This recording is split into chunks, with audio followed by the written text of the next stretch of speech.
কোথায় যাচ্ছ? দাঁড়াও। বাবার কথা শুনে আমি থেমে গেলাম। বাবা হঠাৎ করে আমাকে ডাকলেন। আমি বুঝতে পারছি বাবা অনেক বেশি রেগে আছেন, সেই জন্য বাবা আমাকে এভাবে ডাকলেন। আমি তখন ফিরে বাবার সামনে গেলাম। পাশে দেখলাম তানিয়া এবং আম্মু বসে আছেন। আমি তখন তাদের সামনে গিয়ে দাঁড়াতেই বাবা আমার দিকে এগিয়ে এসে আমাকে বসিয়ে দিলেন সোফায়। আমি এখন অবাক হয়ে বাবার দিকে তাকিয়ে আছি। আমি বুঝতে পারছি বাবা অনেক বেশি রেগে আছেন।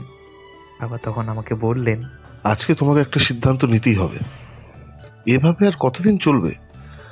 আমি এসব আর মেনে নিতে পারছি না। তুমি আজকে আমাকে তোমার সিদ্ধান্ত জানিয়ে দাও। বাবা, তুমি কিসের কথা বলছো? আমি কিছুই বুঝতে পারছি না। রাজ, আমি কিসের কথা বলছি সেটা তুমি খুব ভালো করে বুঝতে পারছো। বুঝেও না বোঝার ভান করো না। যেটা বলছি সেটা বলো। তুমি কি এসব বাদ দেবে না? বাবা, আমি তোমাকে বারবার বলেছি আমার এসব ভালো লাগে না। তোমার রাজত্বকে তুমি নিয়ে থাকো, আমাকে এসবের মধ্যে জড়াতে যেও না। আমি যেরকম আছি সেরকমই ভালো আছি। রাজের বাবা তখন অনেক বেশি রেগে গেলেন। রাজের দিকে এগিয়ে গিয়ে তাকে থাপ্পড় মারতে যাবেন। তখন তার মা এগিয়ে এসে তার বাবার হাত ধরে বলেন, আরে কি করছো? ছেলে এখন বড় হয়েছে, এখনো কি ওর গায়ে হাত দেবে? তুমি যাও, আমি তাকে বোঝাচ্ছি। তুমি তোমার ছেলেকে ভালো করে বোঝাও। ও এরকম যদি থাকে তাহলে আমার মান সম্মান সবকিছু নষ্ট করে দেবে। আমি এত কষ্ট করে সবকিছু জমিয়েছি শুধুমাত্র তার জন্য, কিন্তু সে এসব বাদ দিয়ে কেন এরকম করছে সেটা তুমি তাকে জিজ্ঞাসা করো। বলেই আম্মু রাগে ফুঁসতে ফুঁসতে সেখান থেকে চলে গেলেন। তখন আম্মু আমার কাছে আসলেন, আমাকে বোঝাতে শুরু করলেন। আমি তখন আম্মুকে বললাম, আমার এসব ভালো লাগে না। তোমরা কি সেটা বুঝতে পারো না? এরপরেও কেন আমার সাথে তোমরা এরকম করছো? তোমরা কেন আমার উপর জোর করে তোমাদের এসব চাপিয়ে দেওয়ার চেষ্টা করছো? রাজ, তুমি কেন বুঝতে পারছো না? আমার বাবা কিছুতেই তোমাকে এভাবে মেনে নেবে না।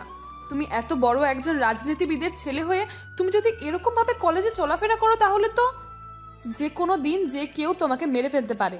তোমার কিছু হয়ে গেলে আমি কিভাবে বাঁচবো? আমি তোমাকে ভালোবাসি, তুমি কি সেটা বুঝতে পারো না? তানিয়া, আমি বুঝতে পারছি, কিন্তু দেখো, অহংকার করে কোনো লাভ নেই। বাবা যেটা করছে সেটা খুবই খারাপ একটা কাজ করছে। গরিব মানুষদেরকে অপমান করে কোনো লাভ নেই। তুমি যদি আমাকে বিয়ে করতে চাও তাহলে এভাবেই বিয়ে করতে পারো। আমিও তোমাকে বিয়ে করতে চাই, আমি তোমাকে পছন্দ করি। রাজ, কেন বুঝতে পারছো না? আমার একটা মান সম্মান আছে। আমার বাবাও একজন নামকরা ব্যবসায়ী। তার মেয়ের জামাই যদি এরকম হয় তাহলে সেটা কিভাবে সম্ভব? তুমি কেন বুঝতে পারছো না? আমি এত সব কিছু বুঝতেও চাই না। যদি আমাকে সত্যিই ভালোবেসে থাকো, আমাকে বিয়ে করতে চাও, তাহলে এভাবেই করতে হবে। আমি এরকমই থাকবো। আর যদি না করতে চাও তাতেও কোনো আপত্তি নেই আমার। বলেই সেখান থেকে চলে আসলাম। কি করব কিছুই বুঝতে পারছি না। এই পরাধীনতা থেকে আমাকে বের হতেই হবে, না হলে আমি ঠিক মতো চলতে পারবো না। আমার বাবা গরিব মানুষদেরকে অবহেলা করছে। তিনি এই এলাকার একজন মন্ত্রী, কিন্তু তার মধ্যে অহংকার চলে এসেছে। টাকার কারণে তিনি মানুষকে মানুষ মনে করেন না। আমি এখান থেকে বের হতে চাই। সেই জন্য আমি সিদ্ধান্ত নিলাম এখান থেকে পালিয়ে চলে যাব, বাবা যাতে আমাকে খুঁজে না পায়। সেজন্য আমি আমার এক বন্ধুকে কল করে বললাম, দোস্ত, আমার এসব কিছুই আর ভালো লাগছে না। আমি তোর ভার্সিটিতে পড়াশোনা করতে চাই। আমি তোর ওখানে আসছি, আমি তোর ওখানে যেতে চাই বাড়ি থেকে পালিয়ে। তুই আমার জন্য ব্যবস্থা করে রাখবি সব কিছু। আমি এখানে এসে একটু স্বাধীনভাবে তোর সাথে ওখানে আমি থাকতে চাই। আমার পরিবারে আমার স্বাধীনতা কেড়ে নেওয়া হচ্ছে। আমি এখানে আর থাকতে চাই না দোস্ত, আমি তোর সাথে থাকতে চাই। আরে পাগল হয়ে গেছিস রাজ? তুই কি বলছিস? তুই এখানে আসবি না। যদি এখানে আসিস তাহলে আঙ্কেল আমাদেরকেও শেষ করে ফেলবে। তোর বাবাকে আমি খুব ভালো করে চিনি, এখানে খুঁজে বের করে ফেলবে। এরপর তোকে এখান থেকে নিয়ে যাবে আর তার সাথে সাথে আমাদেরও ক্ষতি করবে। আরে কোনো চিন্তা করিস না, বাবা তোদের ব্যাপারে কোনো কিছুই জানে না। আমি ওখানে যখন যাব সেটা তোকে কাউকে বলার দরকার নেই, আমি হঠাৎ করেই চলে আসবো, কেমন? তুই একদম সব কিছু প্রস্তুত করে রাখ, আসার পরের দিন থেকেই যাতে আমি ভার্সিটিতে যেতে পারি। আচ্ছা ঠিক আছে, আমরা তোর জন্য ব্যবস্থা করে রাখবো, কিন্তু তুই তোর বাবার কথা চিন্তা করে দেখবি, তোর বাবা যাতে আমাদের কোনো ক্ষতি না করে। আমরা এখানে অনেক শান্তিতে আছি, তুই এসে যদি ঝামেলা করবি তাহলে কিন্তু তোকে আমরা শেষ করে ফেলবো, আগেই বলে দিলাম। আমি তখন ফোনটা রেখে দিলাম। ফোনটা রেখে তানিয়ার কাছে চলে গেলাম, কারণ তার সাথে কথা বলতে হবে। সে কি আদৌ আমাকে ভালোবাসে? আমি তো তাকে ভালোবাসি। সে কি আমার ভালোবাসাটা এভাবে মেনে নেবে, নাকি আমার বাবার মতো সেও টাকা চায়? সেটা আমাকে জিজ্ঞাসা করতেই হবে। সেই জন্য আমি তানিয়াকে ডেকে নিয়ে আসলাম। এসে জিজ্ঞাসা করলাম, কি ব্যাপার তানিয়া, তুমি কি চাও? তুমি আমাকে চাও নাকি বাবার মতো সব কিছু তুমি চাও? আগেই বলে রাখি, আমি বাবার মতো অহংকারী হতে পারবো না কিন্তু। তানিয়া তখন রাজের কথায় কি জবাব দেবে কিছুই বুঝতে পারছে না। সে তো রাজকে ভালোবাসে, কিন্তু রাজের ব্যবহার তার কাছে অদ্ভুত লাগে। রাজ রাস্তার ছেলেদের মতন চলাফেরা করে, যেটা তার বাবা পছন্দ করেন না। রাজকে এভাবে তার মেয়ের জামাই হিসেবে তিনি কোনোদিনই মেনে নেবেন না। তানিয়া তখন তাকে বলল, রাজ, আমি তোমাকে ভালোবাসি, তোমার জন্য আমি জীবনটাও দিতে পারি, কিন্তু কি করব বলো, আমি তো আর পরিবার থেকে পালিয়ে যেতে পারবো না। বাবা এভাবে তোমাকে কোনোদিনও মেনে নিতে পারবে না। আমি তো আমার বাবা মাকে ছেড়ে আসতে পারবো না। কিন্তু আমি তো আমার বাবার এসব মেনে নিতে পারবো না। আমি নিজে কিছু একটা করতে চাই। যতদিন না পর্যন্ত আমি নিজে কিছু একটা করছি, ততদিন আমি তোমাকে বিয়ে করতে পারবো না। ততদিন কি অপেক্ষা করবে তুমি? আমি মরণ পর্যন্ত তোমার জন্য অপেক্ষা করতে রাজি আছি, কিন্তু তুমি কেন এরকম করছো? বুঝতে পারছো তোমার বাবা মা কষ্ট পাচ্ছে তোমার এরকম ব্যবহারে? আমি যে তাদের এসবের কারণে কষ্ট পাচ্ছি, তারা কি সেটা আদৌ একবার বুঝতে চেষ্টা করছিল? তারা কি চিন্তা করে না তারা কষ্ট পাচ্ছে? সেটা তো আমি বুঝতে পারছি, কিন্তু আমার কষ্টটা সেটা কি কেউ বুঝতে পারে? আমি এরকম অহংকারী সমাজে থাকতে চাই না তানিয়া। এসব বাদ দাও প্লিজ। দরকার হয় আমরা দুজন আলাদা থাকবো, এরপরও তুমি এসব বাদ দিয়ে দাও। আমার বাবা তোমাকে অনেক বেশি ভালোবাসেন। তোমার বাবা মাও তোমাকে নিয়ে অনেক স্বপ্ন দেখে আসছেন। আঙ্কেলের পর তুমি এই এলাকার মন্ত্রী হবে। আমার এসব কোনো কিছুর প্রয়োজন নেই। আমি নিজে কিছু একটা করতে চাই। বাবার যোগ্যতায় কোনো কিছু করলে তাহলে আমার কি বা হলো? আমি নিজের যোগ্যতায় কিছু একটা করতে চাই, তাই তোমাকে অপেক্ষা করতে হবে। তবে মনে রেখো, যতদিন না পর্যন্ত আমি নিজে কিছু একটা করতে পারছি, ততদিন পর্যন্ত কিন্তু তোমাকে বিয়ে করব না আমি।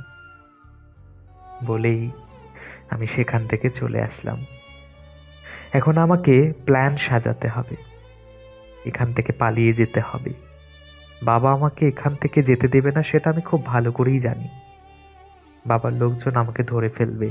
সেই জন্য আমি রাতের বেলা একটা ডায়েরি লিখতে বসলাম। সেখানে লিখলাম, প্রিয় বাবা মা, তোমাদেরকে আমি ছেড়ে চলে যাচ্ছি। আমি তোমাদেরকে অনেক বেশি ভালোবাসি, তোমরা সেটা খুব ভালো করেই জানো। এরপরেও তোমরা জোর করে আমার উপর সব কিছু চাপিয়ে দেওয়ার চেষ্টা করছো, যেটা আমার একদমই পছন্দ নয়। সেই জন্য আমি তোমাদেরকে ছেড়ে চলে যাচ্ছি। তোমরা আমাকে খোঁজার চেষ্টা করো না, খুঁজলেও পাবে না। এই কষ্ট করে কোনো লাভ নেই। আমি এখান থেকে অনেক দূরে চলে যাচ্ছি। যেদিন নিজে কিছু একটা করতে পারবো, সেদিনই তোমাদের সামনে আসব। এর আগে তোমরা আমাকে পাবে না। আমি জানি তোমরা আমাকে অনেক বেশি ভালোবাসো, কিন্তু তোমাদের অহংকার তোমরা ছাড়তে পারছো না। যেদিন তোমরা এই অহংকার ভুলে একটা একটা জীবন, সুন্দর একটা জীবন যাপন করতে পারবে, সেদিন আমি তোমাদের কাছে ফিরে আসব। আমার জন্য দোয়া করবে, যাতে আমি ভালো কিছু একটা করতে পারি। এটা লিখে বিছানায় রেখে এসে বেরিয়ে পড়লাম। হাতে ছিল একটা ব্যাগ, সেই রাতের অন্ধকারে। এখন আমাকে যেতে হবে বাসের কাউন্টারে। মুখের মধ্যে একটা কালো মাস্ক পরে নিলাম, কারণ এই এলাকার সবাই আমাকে চেনে, আমাকে, আমার বাবাকে সবাই চেনে। আমার যাওয়ার ঠিকানা তারা বলে দেবে, সেই জন্য মুখে আমি মাস্কটা পরে নিলাম। উঠে পড়লাম বাসের মধ্যে। কিছুক্ষণের মধ্যেই বাস ছেড়ে দিল। প্রিয় শহর ছেড়ে চলে যাচ্ছি শুধুমাত্র আমার বাবার কারণে। আমার বাবা গরিব মানুষদের উপর যেরকম নির্যাতন করছে, সেটা আমি চোখের সামনে দাঁড়িয়ে দেখতে পারছি না, কখনো পারবো না। আমার বাবা বলে আমি প্রতিবাদ করতে পারবো না, এটা কি করে হয়? সেই জন্য আমি চলে আসলাম আমার বন্ধুর এখানে। ওদিকে বাবা মায়ের কি অবস্থা সেটা আমি জানি না। আমি যখন আমার বন্ধুর কাছে আসলাম, তখন দেখলাম আমার বন্ধুরা আমার জন্য অপেক্ষা করছে। তখন আমার বন্ধু সাকিব আমার দিকে এগিয়ে এসে বলল, আমি তো ভেবেছিলাম তুই আমাদের সাথে মজা করতেছিস, কিন্তু তুই সত্যি সত্যি চলে আসলি। আঙ্কেল আন্টি তোকে নিয়ে অনেক চিন্তা করবে। তুই কি বুঝতে পারছিস তুই কোন সিদ্ধান্ত নিতে যাচ্ছিস? তোর বাবার এত টাকা পয়সা সব কিছু ছেড়ে চলে আসলি, এখন কি করবি? আমি কেন তোদের সাথে মজা করব? আর আমি এখন কি করব মানে? টিউশনি করে এখানে থাকবো। তোরা যেরকম থাকছিস সেরকম আমিও করব। আমি কি পড়াশোনায় কম জানি নাকি? আমিও তো পরীক্ষায় ভালো রেজাল্ট করেছি। তাহলে কি আমাকে এখানে কোনো টিউশনি দেবে না কেউ? আচ্ছা, তুই কি পাগল নাকি? হ্যাঁ, আমরা টাকার চিন্তা করতে করতে বাঁচি না, আর তুই তোর বাবার এত টাকা থাকার পরেও এখানে এসে টিউশনি করতে মরতে চাইছিস? তোর এরকম পাগলামি কোথা থেকে মাথায় আসলো রে? আমি পাগলামি করছি না, আমি সৎ পথে থাকার চেষ্টা করছি মাত্র। আমার বাবার যে টাকা পয়সাগুলো সবগুলো মানুষের রক্ত চুষা টাকা, রক্ত দিয়ে কেনা টাকা আমি ব্যবহার করতে পারবো না। তুই কি জানিস আমার বাবা গরিব মানুষদের উপর কি অত্যাচার করে? তাদের অত্যাচার চোখের সামনে আমি দেখব। নির্যাতিত মানুষ কান্না করবে আর আমি সেই টাকা দিয়ে ফুর্তি করব? এটা কিভাবে হতে পারে? তখন আরেক বন্ধু রনি আমার দিকে এগিয়ে আসলো, এসে আমাকে জড়িয়ে ধরল। রনি আমার সাথে ছোটবেলা থেকেই থেকেছে, সে আমাকে খুব ভালো করেই চেনে, সে আমাকে সাপোর্ট করবে এটা আমি খুব ভালো করেই জানি। আমি তখন তাকে বললাম, দোস্ত, তুই কারোর সামনে আমার পরিচয় প্রকাশ করবি না, কোনোদিন কাউকে বলবি না যে আমি বড়লোকের সন্তান। আমি গরিব পরিবারের সন্তান হিসেবে এখানে থাকতে চাই, তোদের মতো জীবনযাপন করতে চাই আমি। আচ্ছা ঠিক আছে বন্ধু, তুই যেরকম বলবি ঠিক সেই রকমই হবে, কিন্তু এরকম করে চলে আসাটা একেবারে ঠিক হয়নি। আঙ্কেল আন্টি তোকে খুঁজবে, তাদেরকে এরকম চিন্তার মধ্যে ফেলে তোর আসা একদম ঠিক হয়নি রে। ঠিক বেঠিক বিচার এখন আমি করতে পারবো না, কারণ তাদের যদি বলতাম তাহলে তারা আমাকে ঘরের ভেতর বন্দি করে রাখতো, আমাকে বের হতে দিত না তারা। আমি পরাধীন জীবন থেকে স্বাধীনতা চাইছি, তাদের এই পরাধীন জীবনে আমি আর থাকতে চাই না। এরপর বন্ধুদের সাথে চলে গেলাম তাদের জায়গায়। তার একটা ভাড়া বাসায় থাকে সবাই মিলে, সেখানে আমাকেও থাকার ব্যবস্থা করে দিল তারা। মাটিতে এখন শুতে হবে, ওখানে খাটের কোনো ব্যবস্থা নেই, এটাই আমার কাছে এখন বিছানা। আমি মানিয়ে নিতে পারবো, আমি আগে থেকেই প্রস্তুত হয়ে এসেছি। আমি জানতাম এখানে এরকম কোনো কিছুই হবে না। আমি আমার বন্ধুদের জিজ্ঞাসা করলাম তারা আমার জন্য সব কিছু ব্যবস্থা করে রেখেছে কিনা। কালকে এখানে আমি ভার্সিটিতে ভর্তি হব, জানি না ওদিকে মা বাবা কি করছে, আর তারা আমাকে খোঁজার চেষ্টা করবে এটা আমি খুব ভালো করেই জানি। কিন্তু আমি এখন তাদের সামনে আর যাব না, আমাকে কিছু একটা করতেই হবে।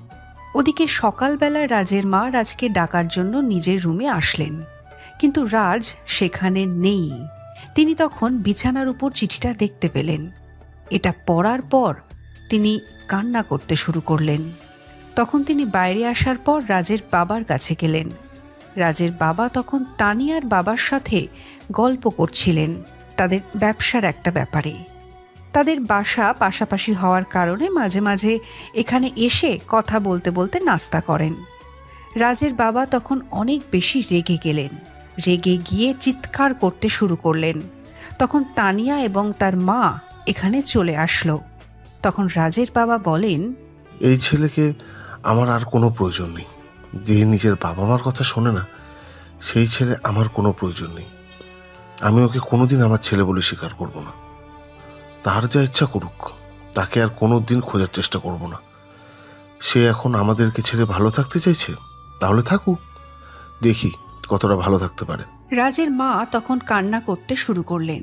এটা দেখার পর রাজের বাবা আরও বেশি রেগে গেলেন। তানিয়ার মা তখন তানিয়ার দিকে তাকিয়ে বললেন, এখন আমার মেয়েটার কি হবে? আমার মেয়েটা তো রাজকে বিয়ে করার জন্য এতদিন ধরে অপেক্ষা করছে। ছেলেটা এভাবে সবাইকে না বলে চলে গেল। এখন আমি আমার মেয়েটাকে কিভাবে বুঝাবো কেন রাজ এমনটা করলো? আম্মু, আমি আগে থেকেই জানতাম ও এরকম কিছু করবে।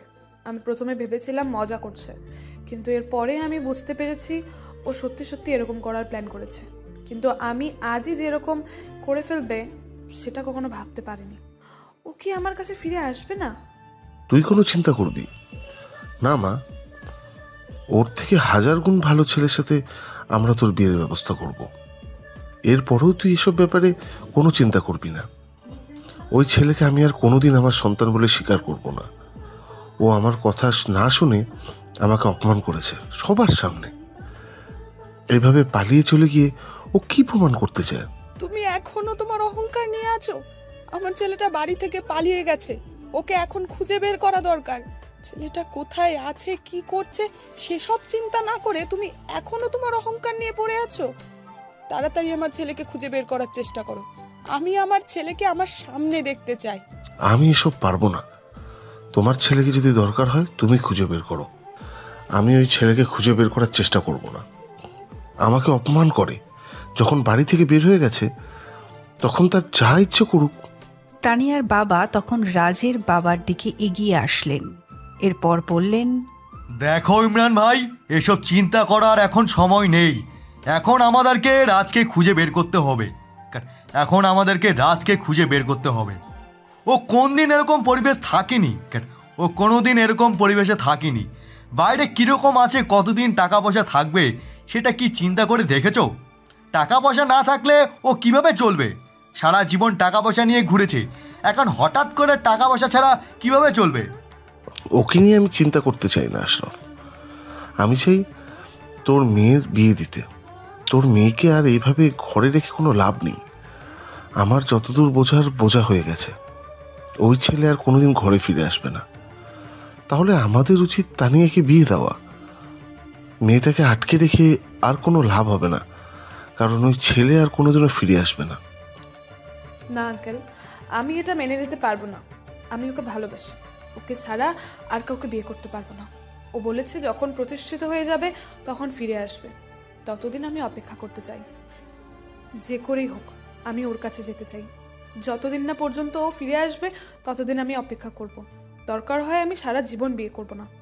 তুমি পাগল হয়ে গেছো তানিয়া? তুমি ওর জন্য অপেক্ষা করবে? তুমি তোমার জীবন সাজাও। তুমি আর ওই ছেলেকে আমার বাসায় ঢুকতে দেব না। ও যদি ফিরে আসে এরপর আমি ওকে বাড়ি থেকে বের করে দেব। ওর কত বড় সাহস আমাকে অপমান করে বাড়ি থেকে বের হয়ে যায়। আঙ্কেল প্লিজ, আপনি ওর উপর রাগ করবেন না। ও এরকম না, ও একটু অন্যরকম। সেটা তো আপনারা জানেন। ও আপনাদের সন্তান। আপনারা এরকম কেন করছেন? প্লিজ আপনারা বোঝার চেষ্টা করুন। এখনও বেশি দূর যেতে পারেনি আশা করি। আশেপাশেই আছে, তাই ওকে খুঁজে বের করার চেষ্টা করুন প্লিজ। আমি বললাম না আমি ওকে খুঁজে বের করব না। তোমাদের যদি ইচ্ছা হয় তাহলে তোমরা ওকে খুঁজে বের করো। আমি আর ওকে চাই না। ওকে আনার ঘরে আর কোনোদিন জায়গা দেব না। ওর এত বড় সাহস কি করে হলো? বলেই রাজের বাবা নিজের রুমে গিয়ে দরজা বন্ধ করে কান্না করতে শুরু করলেন। সব কিছুর পর তার নিজের সন্তান কিছুতেই মেনে নিতে পারছিলেন না। এমনিতেই নিজের অহংকার ছাড়তে পারছিলেন না। অন্যদিকে নিজের সন্তান বাড়ি থেকে বের হয়ে গেছে, এটা তিনি কিছুতেই মেনে নিতে পারছিলেন না। তিনি তখন কান্না করতে শুরু করলেন আর বললেন, রাজ, বাবা কেন এমনটা করলি? কেন তুই আমাকে সবার সামনে অপমান করলি? আমি তো তোকে কোনো কিছুর অভাব রাখিনি, এরপর আমাকে ছেড়ে চলে গেলি। আজ আমি বাড়ি থেকে বের হব কিভাবে? সবাই ভাববে আমি তোকে জোর করে বাড়ি থেকে বের করে দিয়েছি। কেউ তো আর আসল সত্যটা জানতে পারবে না। ওদিকে রাজের মা কান্না করতে শুরু করলেন। তানিয়ার বাবা মা তাকে সান্ত্বনা দিতে শুরু করলেন। তারা সবাই মিলে খোঁজার চেষ্টা করলেন, কিন্তু কিছুতেই রাজকে খুঁজে পাওয়া সম্ভব হচ্ছিল না। তারা পুলিশের কাছে গিয়ে চেষ্টা করলেন, কিন্তু রাজ কোথায় গেছে কেউ কোনো খবর পাচ্ছিল না। তানিয়ার মা তখন রাজের মায়ের কাছে আসলেন, সাথে তানিয়াও ছিল। তানিয়া তখন রাজের মাকে জড়িয়ে ধরে বলল, আন্টি, আপনি কোনো চিন্তা করবেন না, রাজ ফিরে আসবে।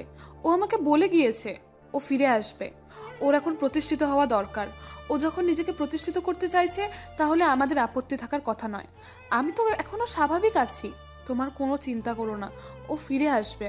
তুমি বুঝতে পারছো না মা, ও কোনোদিন এরকম পরিস্থিতিতে থাকেনি। বাইরে কি রকম আছে ও? টাকা পয়সা তার বাবার কাছ থেকে নিত না, তার নিজের টাকা পয়সা দিয়ে চলতো। কিন্তু এখন তো ওর কাছে কোনো টাকা পয়সা থাকবে না, ও কিভাবে চলবে? সেটাই তো আমি চিন্তা করতেছি, ও কিভাবে খাবার খাবে। আন্টি, আপনি কোনো চিন্তা করবেন না, ও অনেক দিন থেকে প্ল্যান করে বের হয়ে গেছে। আমার মনে হয় ওর কাছে সব কিছু থাকবে। ও আজকে থেকে এই প্ল্যানটা করেনি, তাই আপনি এ ব্যাপারে কোনো চিন্তা করবেন না। এখন আমাদেরকে শুধু অপেক্ষা করতে হবে। তোমার কথাই যেন সত্য হয়। আমি আমার ছেলেটাকে ছাড়া থাকতে পারবো না। আমার ছেলেটা যেন আমার কাছে ফিরে আসে, আমি সেই আশাটাই করে বসে আছি। ওদিকে আমি আমার বন্ধু বান্ধবের সাথে চলে গেলাম ভার্সিটিতে। আগের দিন ভর্তি হয়ে গিয়েছিলাম, আজকে চলে যাচ্ছি তাই জীবনে নতুন একটা অধ্যায় শুরু করতে। কিন্তু ভার্সিটিতে ঢোকার পরে আমার ধারণা পাল্টে গেল, কারণ এখনকার ভার্সিটির পরিবেশটা আমার আগের ভার্সিটি থেকে সম্পূর্ণ আলাদা।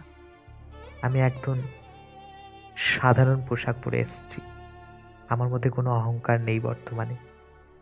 এখন আমাকে কেউ দেখলে চিনতেও পারবে না যে আমি ইমরান চৌধুরীর ছেলে। আমি স্বাভাবিক অবস্থায় ভার্সিটিতে প্রবেশ করলাম, কিন্তু প্রবেশ করতেই দেখতে পেলাম একটা মেয়ে বসে আছে বাইকের উপরে, পাশে কয়েকটা মেয়ে। তখন তারা নতুন নতুন ছেলেদেরকে ধরে নিয়ে বিভিন্ন কথা জিজ্ঞাসা করছিল। আমি তখন তাদের সামনে থেকে চলে যাওয়ার চেষ্টা করছিলাম, তখন হঠাৎ করে একটা মেয়ে ডাক দিল, এই চশমা, এদিকে আসো তো। আমি তখন মেয়েটার দিকে তাকিয়ে অবাক হয়ে গেলাম। অনেক সুন্দর একটা মেয়ে, কিন্তু শার্ট প্যান্ট পরে আছে। আমি তখন তার এরকম কথা শুনে সামনের দিকে এগিয়ে যেতে শুরু করলাম, কিন্তু তখন দৌড়ে দুইটা মেয়ে এসে আমার হাতটা চেপে ধরল। এর মধ্য থেকে একটা মেয়ে বলতে লাগলো, এই ছেলে, তোর এত বড় সাহস কি করে হলো? দেখে তো মনে হচ্ছে নতুন এসেছিস। তোকে নীলা আপু ডেকেছে আর তুই সামনের দিকে এগিয়ে যাচ্ছিস, তোর তো সাহস কম না? আরে আপু, আপনি আমার হাত চেপে ধরেছেন কেন? ছেলেদের হাত ধরতে আপনাদের লজ্জা লাগে না? সারা জীবন তো এটাই শুনে আসলাম, রাস্তার মধ্যে ছেলেরা নাকি মেয়েদের হাত ধরে, কিন্তু আপনারা তো ভার্সিটির মধ্যে একটা ছেলের হাত ধরছেন। এটা কিরকম অভদ্রতা! এই ছেলে, বেশি কথা বলবি না, জিভ টেনে ছিঁড়ে ফেলবো। তাড়াতাড়ি আয়, যেটা বলছি সেটা শোন। আমাদের কথার উল্টাপাল্টা করলে কিন্তু একদম মুখ ফাটিয়ে দেব। আমার বন্ধুরা দেখলাম আমার পাশ থেকে দৌড় দিল। আমি তখন তাদের এরকম অবস্থা দেখে অনেক বেশি অবাক হলাম। আমাকে না বাঁচিয়ে পালিয়ে গেল তারা। আমি তখন তাদের সাথে যেতে শুরু করলাম। সামনে গেলাম মেয়েটার, তখন সেই শার্ট প্যান্ট পরা মেয়েটা আমার কাছে আসলো। এসেই আমার গালে ঠাস করে দুটা থাপ্পড় মেরে দিল। এরপর আমাকে বলল, তোর কত বড় সাহস! তোকে আমি ডেকেছি, কিন্তু তুই আমার কথা না শুনে ওইদিকে যাচ্ছিলি কেন? তোর এত বড় সাহস কি করে হলো? তুই কি আমাকে চিনিস? আমি তখন গালে হাত দিয়ে মেয়েটার দিকে তাকালাম। মেয়েটা এভাবে আমাকে চড় মেরে দিল। আমি তখন তাকে বললাম, আরে আপু, আপনাদের খেয়ে দিয়ে কাজ নেই? কেন গোন্ডামি করছেন আপনারা? আপনারা আমাকে থাপ্পড় মারলেন কেন? অপরাধটাই বা কি আমার? তোর এত বড় সাহস! তোকে আমি ডেকেছি, কিন্তু তুই আমার কথা না শুনে ওইদিকে যাচ্ছিলি। তুই কি জানিস আমি কে? এই ভার্সিটিতে যা কিছু হয় সব আমাদের সিদ্ধান্তেই হয়। আমার বাবা এই ভার্সিটির সভাপতি, তাই কেউ আমার কিচ্ছু করতে পারবে না। তুই কেন আমার কথা শুনলি না সেটা বল। আমি এখানে পড়াশোনা করার জন্য এসেছি, আমার এসব ভালো লাগে না। আপনারা কেন আমাকে এভাবে আটকে রাখলেন? ক্লাস শুরু হয়ে গেছে, আপনারা ক্লাস না করে এখানে বসেই বা আছেন কেন? ভার্সিটি পড়াশোনা করার জায়গা, এরকম গুন্ডামি করার জায়গা নয় এটা। তখন দুইটা মেয়ে পাশ থেকে আমার দিকে এভাবে তাকালো যেন আমি বাইরের গ্রহ থেকে এসেছি, পৃথিবীতে আমি বসবাস করি না। আমি তাদের এরকম ব্যবহার দেখে অবাক হলাম, আমি কিছুই বুঝতে পারছি না। তখন মেয়েটা আমার দিকে তাকিয়ে বলল, তুই নতুন নতুন ভার্সিটিতে এসেছিস, তাই তোর কথাবার্তা চলাফেরা এরকম। একটু সময় যাক, তারপর বুঝতে পারবি আমি কি জিনিস। আপু, তুমি ওর সাথে এরকম ব্যবহার করছো কেন? তুমি শুধু আমাকে বলো, আমি ওর জিভটা কেটে দিব। ওর এত বড় সাহস কি করে হলো তোমার সামনে দাঁড়িয়ে এরকম কথা বলে? আরে চুপ, তোদেরকে কি কথা বলতে বলেছি নাকি? আমি তার সাথে কথা বলছি তো, তাই তোরা চুপ করে থাকবি। আচ্ছা এই ছেলে, তোমার নাম কি? জি, আমার নাম রাজ। নামটা তো সুন্দর, কিন্তু তোর পোশাক আশাক আমার একদম পছন্দ হয়নি। এরকম পোশাক কোথা থেকে পেলি? দেখতে মনে হচ্ছে চাষার বয়সী মানুষ। দেখুন, কারো পোশাক নিয়ে কথা বলার অধিকার আপনার নেই। এখানে আমি পড়াশোনা করতে এসেছি, আমার পড়াশোনা নিয়ে আপনি জিজ্ঞাসা করতে পারেন, কিন্তু আমি কি পোশাক পরে আসবো সেটা একমাত্র আমার ব্যক্তিগত বিষয়। আর আমার ব্যক্তিগত বিষয়ে আপনার হস্তক্ষেপ আমি পছন্দ করব না। আরে তুই কি জানিস তোর মতো ছেলে আমার সামনে দাঁড়িয়ে কথা বলার সাহস পায় না? তোর তো সাহস অনেক বেশি। তোর এরকম ব্যবহার আমার অনেক পছন্দ হয়েছে, ঝালমরিচ। এই আপু, খুব কাজের কোনো কথা থাকলে বলুন, আমি এখন ক্লাস করতে যাব। যদি কাজের কথা বলেন তাহলে বলেন, না হলে এখান থেকে আমি চলে যাচ্ছি। তখন মেয়েটা আমাকে অবাক করে দিয়ে পকেট থেকে একটা ছুরি বের করে আমার সামনে নিয়ে এলো। আমি তো সেটা দেখে ভয় পেয়ে গেলাম রীতিমতো। তার দিকে তাকিয়ে বললাম, আরে আরে আপু, এটা কি করছেন? লেগে যাবে যে, হঠাৎ করে কেটে যেতে পারে আপু।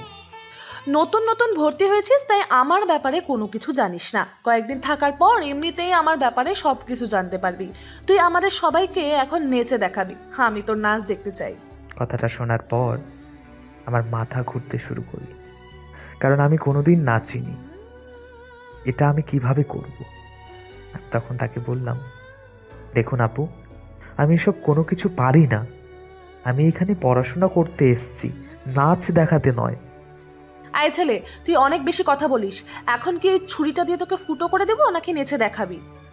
আমি পারবো না আপু, আমি যাই। আচ্ছা, আপনি যাই করেন না কেন, আমি নাচ দেখাতে পারবো না। যদি আপনি বলেন তাহলে অন্য কিছু করতে পারি, কিন্তু নাচ দেখাতে পারবো না, এটা আমার দ্বারা সম্ভব নয়। আপু, এই ছেলেটা তোমার কথা বারবার অমান্য করেই যাচ্ছে। আমি কি ওকে মেরে দেব? একটু পরে কিন্তু ওকে আর খুঁজে পাওয়া যাবে না। তুমি শুধু আমাকে অর্ডার করো, এই ছেলেটাকে আমি শেষ করে দেই। আরে তুই চুপ থাক। ও অন্য কিছু করতে চাইছে, তাহলে করুক। তুই এক কাজ কর, গিয়ে প্রিন্সিপালের টাকলা মাথায় একটা ডিম ভেঙে আসবি। যদি এটা করতে পারিস তাহলে তোকে নাচা থেকে মাফ করে দেব।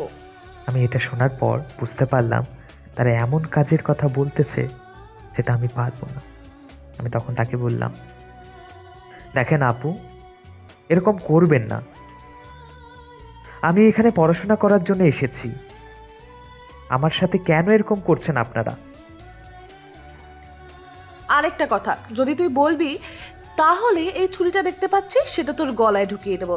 তাড়াতাড়ি এখন নেচে দেখাবি, না হলে কিন্তু আমি তোকে এই ছুরিটা দিয়ে মেরে দিব। বলেই ছুরিটা আমার কাছে নিয়ে আসলো। আমি তখন চোখ বন্ধ করে রাখতে শুরু করলাম। কি করছি সেটা আমি নিজেও জানি না, শুধু হাত পা নাড়াচ্ছি। এটা দেখে তারা হাসতে শুরু করলো। আমি চোখ বন্ধ করে নাচতেছিলাম।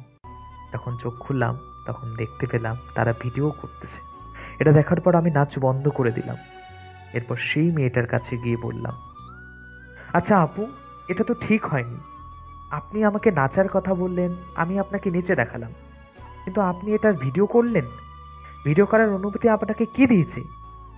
চুপ। আমি কারোর কাছ থেকে অনুমতি নেই না, আমার কাছ থেকে অনুমতি নিতে হয়। আমি কারোর কিছু অনুমতি নিয়েই করি না। তোর নাচটা আমার ভালো লেগেছে, সেই জন্য এটা আমি সবাইকে দেখাবো, সেই জন্য একটা ভিডিও করেছি। এই কথা শোনার পর আমার মাথা নষ্ট হয়ে গেল।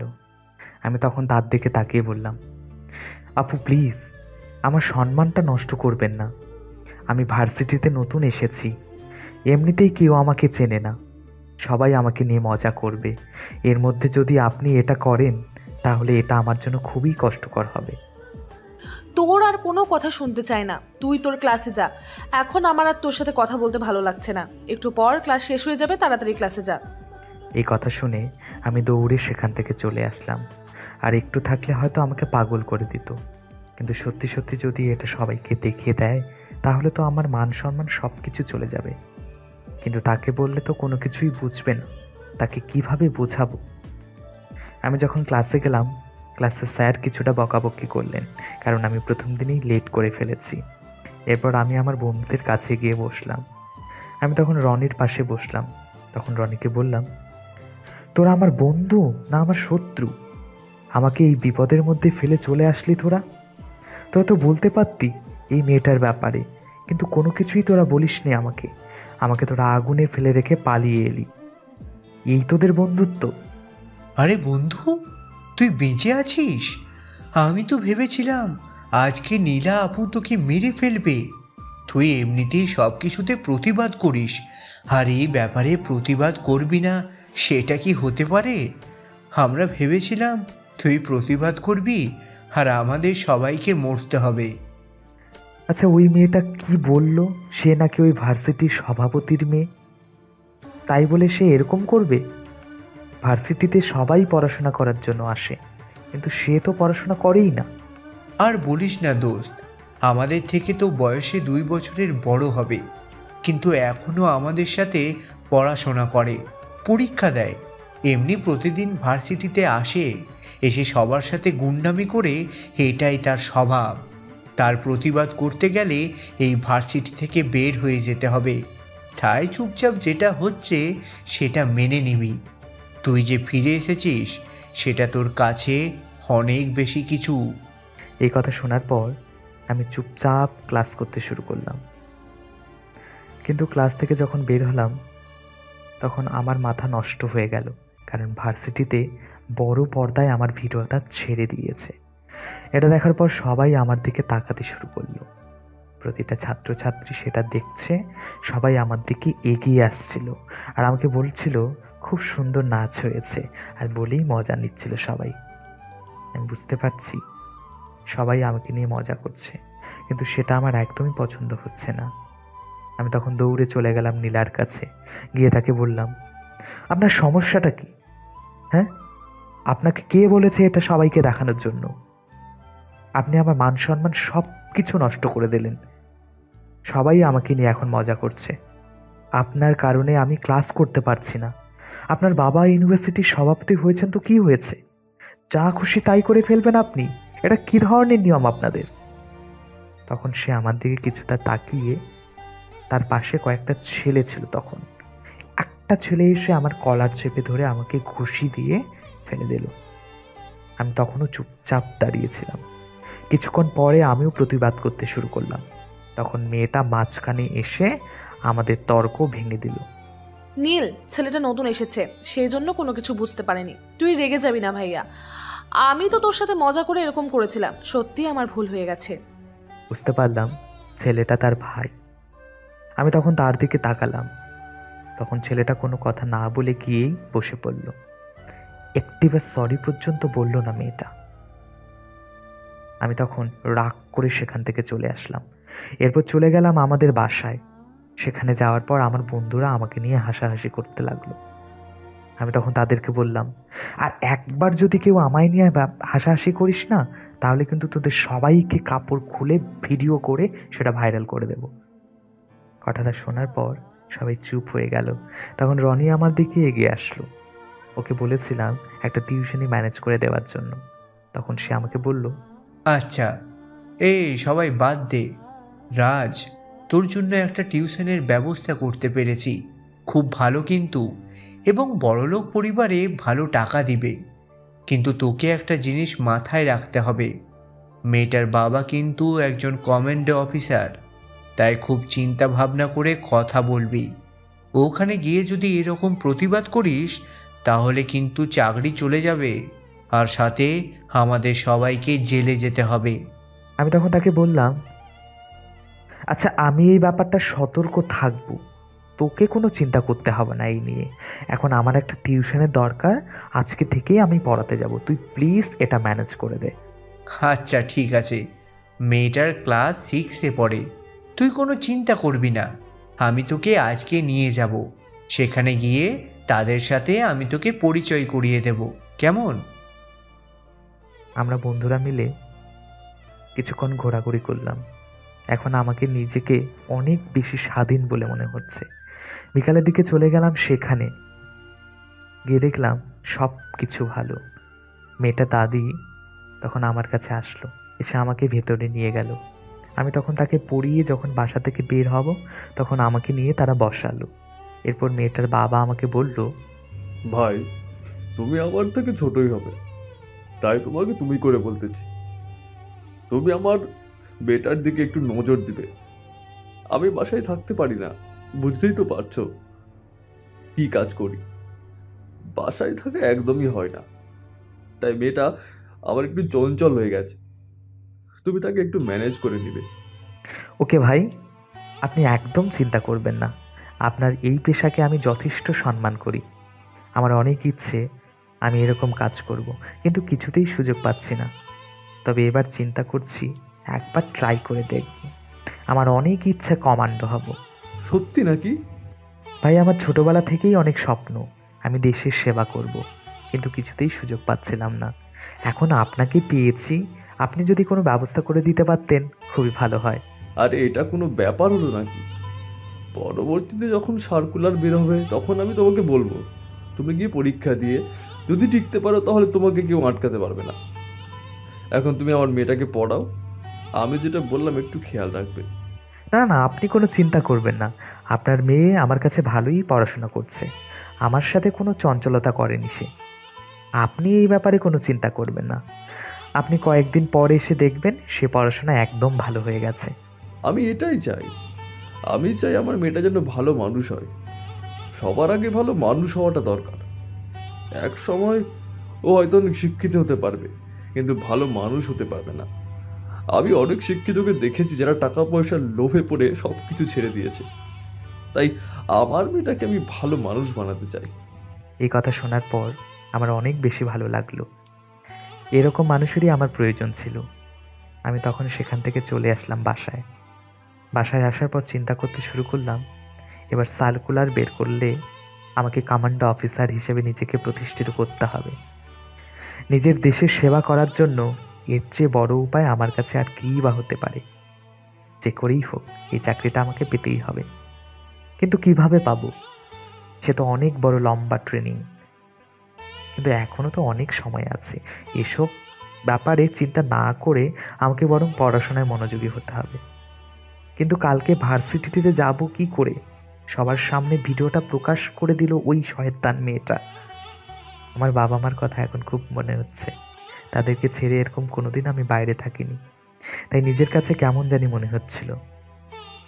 ভালো খারাপের একটা মিশ্রণে কেমন জানি হয়ে গিয়েছিল আমার জীবনটা। তবে নিজেকে খুব স্বাধীন বলে মনে হচ্ছিল, কোনো বাধা নেই, কোনো অশান্তি নেই, নিজের মনের মধ্যে একটা শান্তি অনুভব করছিলাম। ওদিকে আমি আর ভাইয়া বাবার সামনে বসে আছি। বাবা আমাদের এরকম চলাচল একদম পছন্দ করে না। বাবা ছোটবেলা থেকে ব্যবসা নিয়ে অনেক বেশি ব্যস্ত থাকতেন, সেই জন্য তিনি এত বড় একজন ব্যবসায়ী হতে পেরেছেন। কিন্তু তিনি আমাদের এরকম স্বাধীনতা অপছন্দ করেন। তিনি কোনোদিন চাননি আমরা কারোর কাছে অহংকার করব। কিন্তু আমার মা মারা গেছেন, এরপর থেকে আমরা আমাদের দাদুর কাছে বড় হয়েছি। অতি আদরে আমরা এরকম হয়ে গেছি। আমি আর আমার বড় ভাই ভার্সিটির মধ্যে সব সময় গুন্টামি করে বেড়াই। ইচ্ছে করলে আমরাও ভালো পরীক্ষা দিয়ে ভালো রেজাল্ট করতে পারতাম, কারণ আমরা দুজনেই ছোটবেলায় পড়াশোনায় অনেক ভালো ছিলাম, কিন্তু সেটা বন্ধ করে দিয়েছি। এখন পড়াশোনা করতে একদম ভালো লাগে না। কিন্তু আজকে ছেলেটার সাথে এরকম করাটা মনে হয় আমার ঠিক হয়নি। ছেলেটাকে সবার সামনে অপমানিত করলাম, এখন তো সবাই তাকে নিয়ে মজা করবে। এটা মনে হয় আমার একটু বেশি হয়ে গেছে। আমার যে করেই হোক ছেলেটার কাছে ক্ষমা চাইতে হবে, কিন্তু তার সামনে ক্ষমা চাইবো কি করে? তখন বাবা আমার দিকে তাকিয়ে বললেন, তোমার লজ্জা করে না লীলা তুমি এভাবে চলাফেরা করো? আর নীল, তুই নিজের বোনকে নিয়ে এরকম চলাফেরা করিস, তোর লজ্জা করে না? তোর ছোট বোন, কোথায় তুই ওকে শাসন করবি, একটু বোঝাবি? তা না করে দুজনে মিলে এরকম করে বেড়াচ্ছিস। এরকম যদি হয় তাহলে আমার বাড়ি থেকে বের করে দিতে হবে তোদেরকে। আমরা দুইজন আস্তে আস্তে বাবার সামনে থেকে কেটে পড়লাম, কারণ এখন আমরা এখানে থাকলে এরকম আরও ভাষণ শুনতে হবে। সেই জন্য আমরা দুজন আস্তে আস্তে নিজেদের রুমে চলে গেলাম। গিয়েও আমি ছেলেটার কথা ভুলতে পারছি না, তার কথা চিন্তা করতেছি। কালকে যে করেই হোক ছেলেটার কাছে সরি বলতে হবে, আর ছেলেটা যাতে অপমান না হয় সেই ব্যবস্থা করতে হবে। সেই জন্য আমি কল দিয়ে সামিয়াকে সব কিছু বলে দিলাম কি করতে হবে। কালকে থেকে ছেলেটাকে যেন কেউ অপমান করতে না পারে সেই ব্যাপারে প্ল্যান করে ফেললাম আমি। আসলে এই ছেলেটার সাথে এরকম করাটা মনে হয় আমার একটু বেশি হয়ে গেছে, কিন্তু আগেও তো আমি অনেক ছেলেকে অপমান করেছি, তাদের জন্য এমন কোনোদিনও ফিল হয়নি। এই ছেলেটার জন্য কীরকম যেন মনে হচ্ছে। এসব চিন্তা করতে করতেই ঘুমিয়ে পড়লাম। পরের দিন সকালে আমি যখন ভার্সিটিতে গেলাম তখন অনেক বেশি অবাক হয়ে গেলাম, কারণ কেউ আমাকে নিয়ে কোনো কথা বলছিল না। আমাকে দেখতেই সবাই চলে যাচ্ছিল দৌড়ে। আমি বুঝতে পারছি না। আমার বন্ধুরা তখন আমার কাছে দৌড়ে আসলো। আমি তখন তাদেরকে বললাম, কিরে কি হয়েছে? আমাকে সবাই কালকে অনেক অসম্মান করলো, কিন্তু আজকে কোনো কথা বলছে না, এরকম কেন করছে তারা? দোস্ত, কাহিনী তো একটা হয়ে গেছে।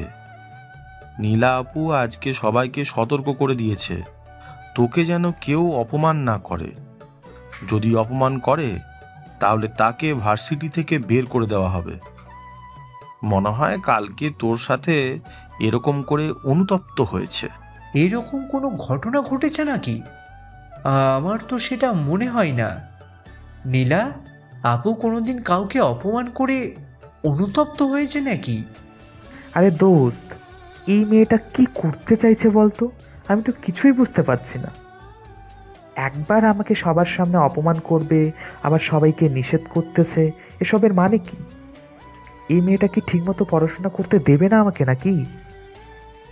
আমি তো কিছু জানি না, তবে যা হয়েছে ভালোর জন্যই হয়েছে। এখন আর তোকে কেউ অপমান করতে পারবে না। সবাইকে যখন নিষেধ করে দিয়েছে তখন আর কেউ তোকে বাজে কথা বলতে পারবে না। আমি তখন তাদের সাথে ক্লাসে চলে গেলাম। ক্লাসে গিয়ে ভালো মতো ক্লাস করলাম। ক্লাস করার পর যখন বের হলাম তখন হঠাৎ করে নীলা আপু আমার সামনে আসলো।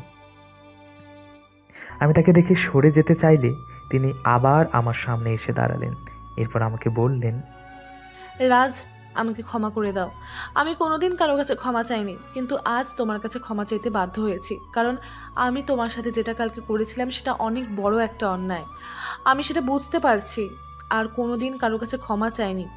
আজকে তোমার কাছে ক্ষমা চাচ্ছি, কারণ কালকে তোমাকে অপমান করার পর আমি রাতে ঘুমোতে পারিনি। আমার তখন কিছুটা রাগ উঠে গেল। আমি তখন তাকে বললাম, আপনি কি করতে চাইছেন বলুন তো? সেটাই তো আমি বুঝতে পারছি না আপনি কি করতে চাইছেন। একবার সবার সামনে আমাকে অপমান করছেন, আবার একবার আমাকে বলছেন যাতে আমি আপনাকে ক্ষমা করি। আপনি ঠিক কি করতে চাইছেন সেটা যদি একটু বলতেন আপনি। দেখো, আমি যেটা বলছি সেটা ক্লিয়ার করে বলছি। আমি তোমাকে অপমান করেছিলাম, সেটা ভুল করেছি, বুঝতে পেরেছি, সেই জন্যই তোমার কাছে ক্ষমা চাইতে এসেছি। আজ পর্যন্ত এমন কোনো ঘটনা ঘটেনি যে আমি কাউকে অপমান করেছি আর তার কাছে ক্ষমা চেয়েছি। এরকম কোনো ঘটনা আজ পর্যন্ত ঘটেনি। কিন্তু তোমার কাছে ক্ষমা চাচ্ছি শুধুমাত্র এই কারণে যে আমি কালকে রাতে ঘুমোতে পারিনি। আমার কাছে মনে হয়েছে তোমার সাথে আমি অন্যায় করে ফেলেছি। আমি তখন আর কি বলবো। আমি তাকে বললাম, আচ্ছা ঠিক আছে, আমি এতে কিছু মনে করিনি, কিন্তু একটা কথা চিন্তা করে দেখবেন, আপনি মেয়ে মানুষ, আপনার এরকম করা উচিত নয়। আপনার উচিত এখন পড়াশোনা করা। আপনার বাবা একজন সম্মানিত ব্যক্তি, আপনার উচিত আপনার বাবার সম্মানটা রক্ষা করা। আমি তোমার কাছে এত কিছু বলতে চাইছি না। আমি তোমার কাছে ক্ষমা চেয়েছি, তাই তুমি আমাকে ক্ষমা করে দেবে। এর বাইরে আর কোনো কথা আমি শুনতে চাই না। আজকে থেকে তোমাকে আর কেউ প্রমাণ করতে পারবে না। আমি তাদেরকে বলে দিয়েছি তোমাকে অপমান না করার কথা। সেটা না হয় বুঝলাম, কিন্তু আপনার তো একটা জীবন আছে। আপনি কি সারা জীবন এভাবেই থাকবেন? আর আপনার বাবা কি সারা জীবন এই ভার্সিটির সভাপতি থাকবে? সবাই একদিন পৃথিবী ছেড়ে চলে যাবে, আপনার বাবাও একদিন চলে যাবেন। আপনার বাবা এই পৃথিবী ছেড়ে যখন চলে যাবেন তখন আপনি কি করবেন? তখন সে কোনো কথা বলে না, আমার সামনে থেকে চলে গেল। আমি কোনো কিছু চিন্তা না করে চলে আসলাম বাসায়। আসার পর স্বাভাবিক জীবন চলতে শুরু করল। এবার প্রায় 5টা মাস কেটে গেল। বাড়ির বাইরে আছি আমি। বাড়ির কথা মাঝে মাঝে মনে হতো, আবার কষ্টও হতো। তানিয়া আমার সাথে যোগাযোগের চেষ্টা করেছে, কিন্তু আমি তার সাথে যোগাযোগ করিনি। আমি যখন বলেছি প্রতিষ্ঠিত হয়ে তার সামনে যাব, তাহলে প্রতিষ্ঠিত হয়েই তার সামনে যাব। আমার বন্ধু বান্ধবের মাধ্যমে বাবাও শুনেছি আমার খোঁজ করেছেন। আমার বন্ধুরা বাবাকে কিছু বলেনি। আজকে যখন আমি পড়াশোনার জন্য আমার ছাত্রীর বাসায় গেলাম, তখন তার বাবা আমার কাছে আসলেন, এসে আমাকে বললেন, রাজ, তোমাকে বলেছিলাম না আমাদের ওখানে সার্কুলার বের হলে তোমাকে বলবো? এখন আমাদের ওখানে সার্কুলার বের হয়েছে। এক কাজ করো, তুমি ওখানে পরীক্ষা দাও, আশা করি তুমি টিকে যাবে। অনেক ধন্যবাদ ভাই, আমি জানতেই পারিনি আপনি এই ব্যাপারটা আমাকে জানালেন। আমি অনেক বেশি খুশি হয়েছি। আমি কালকেই যাব, গিয়ে ওখানে পরীক্ষা দেব। আশা করি সব কিছু ঠিক থাকলে আমি এই দেশের জন্য কিছু একটা করতে পারবো। ঠিক আছে, আমি ওখানে থাকবো। তোমার জন্য অনেক শুভকামনা রইল। আমি তখন আমার বন্ধুদেরকে বিষয়টা জানাই। তারা অনেক বেশি খুশি হয়। তারা অনেকেই আমাকে বাধা দিচ্ছিল, আবার অনেকে সাপোর্টও করছিল, কারণ কাজটা অনেক রিস্কের ছিল। এই কাজ করতে গিয়ে অনেক জীবন হারিয়েছে। সেখানে তারা আমাকে দিতে চাইছিল না, কিন্তু আমার আগ্রহের কাছে তারা হার মানে। এর পরের দিনই আমরা সবাই সেখানে চলে গেলাম। তারা আমাকে সাপোর্ট দেওয়ার জন্য সেখানে গেল। সব পরীক্ষা শেষ করলাম, আমার শরীরের মাপ সব কিছু নেওয়া হলো। আমার মেডিকেল টেস্টও শেষ হয়ে গেল। শুধু লিখিত পরীক্ষার রেজাল্ট বাকি, সেটা বের হলেই জানিয়ে দেওয়া হবে আমি সিলেক্ট হয়েছি কিনা। আমি সেটার অপেক্ষায় ছিলাম। প্রায় 4 দিন পর আমাকে জানিয়ে দেওয়া হলো যে আমি সিলেক্ট হয়েছি। সেদিন আমার আনন্দটা কাউকে আমি বলে বোঝাতে পারবো না। আমি এত বেশি খুশি হয়েছিলাম ওই দিন। আমি তখন ভার্সিটিতে গেলাম। ভার্সিটিতে যারা আমার শুভাকাঙ্ক্ষী ছিল সবাইকে জানিয়ে দিলাম ব্যাপারটা। নীলা আপুর সাথে অনেক ভালো একটা সম্পর্ক হয়ে গেছে এই কয়েক মাসে। আজকে আমার ছাত্রীর জন্মদিন। তার জন্মদিনে এরকম একটা জিনিস হবে আমি কল্পনাও করতে পারিনি। আমি তখন অনেক খুশি মনে তার বাসায় চলে গেলাম। তার বাসায় গিয়ে তো আমি অবাক হয়ে গেলাম, কারণ নীলা আপু সেখানে। তিনিও আমাকে দেখে অনেক বেশি অবাক হয়ে গেলেন। তখন তিনি আমাকে জিজ্ঞাসা করলেন, কি ব্যাপার রাজ, তুমি এখানে? আমারও তো একটাই প্রশ্ন, আপনি এখানে? আমি তো এখানে পড়ানোর জন্য আসি, কিন্তু আপনার সাথে তাদের সম্পর্ক কি? ও, তুমি তাহলে সেই টিচার যে আমার ভাতিজাটাকে এত তাড়াতাড়ি ভালো একটা পজিশনে নিয়ে এসেছো। ও তো পড়াশোনা একদম করতে চাইতো না, তোমার কারণে এত ভালো হয়েছে। সত্যি তোমার কোনো জবাব নেই। এতে আমার কোনো ক্রেডিট নেই। যা করার সে নিজেই করেছে। এতদিন ওর পড়ার প্রতি মনোযোগ ছিল না, আমি শুধু তাকে পড়ায় মনোযোগী করেছি আর কি। এর বাইরে আর কোনো কিছুই করিনি। তার নিজের যোগ্যতায় সব কিছু সে করেছে। তখন আমরা তার জন্মদিনের কেক কাটলাম।